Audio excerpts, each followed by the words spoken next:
Stacy version 3 is out, so Stacy version 4 is in. Yo, what's up mga boss? Stacy is back and Boss Chaddy here. So ay mga boss, so for today's video, i-reveal na si Stacy bago natin siya i-rebuild. So ito yung itsura niya ngayon. So ay mga boss, bali ito yung itsura ngayon ni Stacy yan. Bali natitira na lang sa kanya is yung stock niya na gulong and makina, chassis and gas tank. And itong natitirang pyesa natin sa kanya, itong Daytona switch. Yan, left and right, tapos Daytona quick throttle. Yan. Tapos tong Nissin natin na cut delete. So wala naman special ngayon dito sa vlog natin, and pinakita ko lang naman sa inyo si Stacy bago natin siya i-rebuild. So yung mga boss, kailangan ko ng tulong nyo. So mag-recommend kayo kung silver chassis pa din or black, kung anong mas maganda na i-repaint na chassis kay Stacy. So ang first choice ko kasi is ibabalik ko siya sa black na chassis para malinis talaga tignan. Bali, comment nyo na lang dyan sa comment section kung anong mas trip nyo na kulay na chassis. So ayun, umpisa na natin yung pagbabaklas. Bali, ang unahin na natin dito is tong gas tank. So wala naman tong tornilyo. Ayan. Bali, alisin na lang natin to.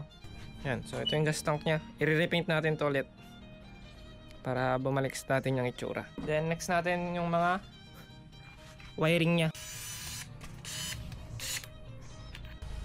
Tanggalin na lang natin to.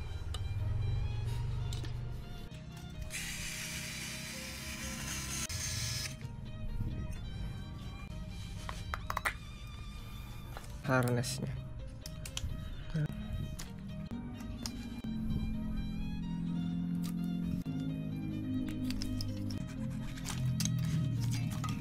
So ayan, tanggalan natin yung mga harness ni Stacy. So natin to, itong Daytona switch niya, dalawa.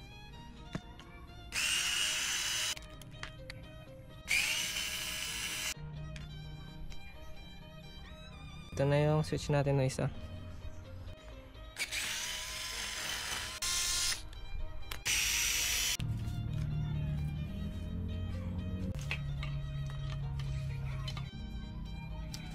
So bali mga boss, ito na yung harness ni Stacy.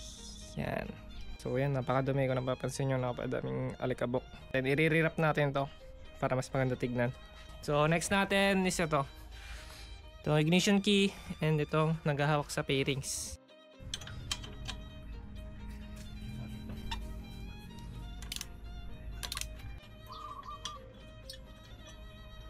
Next natin itong ignition key. Ha? Hindi pa nga eh. So next natin tong brake master. Halo. Si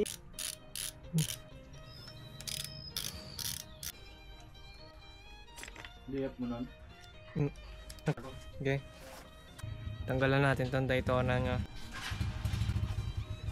Handle grip niya mga boss. Daytona din to. Pari ng Daytona. Yan o. Ito nyo. Daytona. And ito yung quick throttle. Halisin na rin natin yung sa carb. Tanggal na. Pakip. Tapan na natin itong makina niya mga boss. Tapos papakita ko sa inyo yung buong itsura niya. Yan. Tanggal natin kickstart. Kickstart out.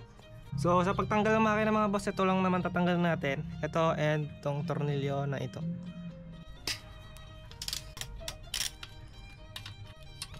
So ayun, alisan natin yung isa. So yung mga boss, bali natanggalan natin siya.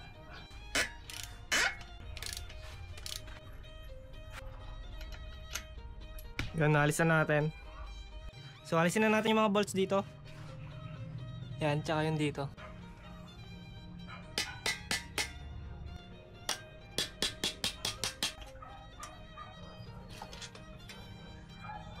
So ayun mga boss, tanggal natin yung tornilyo nya. So ayun yung ganyang kahaba. And dalisin na natin tong chassis. Bali mga boss, ito na yung itsura ng makina nya. Yan. Yan. So ang dami ng dumi. So tsaka natin ito lilinisin, pagpapa-engine upgrade na natin siya para minsanan. Yan, so ito yung palaman niya na pitch bike, 57mm. Tapos naka-head, naka-polish, tsaka naka-port na yung head niya. So baka may balak din ako ibenta to mga boss. Abangan nyo sa post ko. Tapos tong navy carb na 28mm. So bali ipo-for sale ko na tong 28mm tsaka tong 57 block tsaka yung head nya. And kasama na yung sa loob para plug and play na lang kung may gustong bumili. Pero itong mga CNC bolts nya is hindi ko siya ibebenta. Yung head lang tsaka yung block tsaka tong carb. So ayun, tapos papakita ko naman sa inyo yung chassis ni Stacy. So sa ano naman chassis ni Stacy, ito naman yung tsura niya ngayon. So ito yung kinakalawang sa kanya, ito lang naman. Yan, madalas natatalsikan ng tubig kapag nakalagay yung fairings. So tapos ito, itong handlebar niya. So i-repaint natin to sabay na. Kasi kinakalawang na din. Ayun, mapapalaban tayo sa pagliliha. Yun lang naman update kay Stacy mga boss. So umpisa na natin siya i-vlog ulit and i-rebuild. Ay mga boss, comment na lang kayo sa baba kung anong magandang kulay ng chassis ni Stacy, kung silver or balik natin sa pagka black niya, yung gloss black para mas marinis tignan. So ayun mga boss, bali Stacy version 3 is out. So Stacy version 4 is in and Boss Chaddy is back. So yung mga boss, stay tuned lang and abang-abang kayo sa next vlog natin. So ride safe kayo, ingat palagi. Peace out.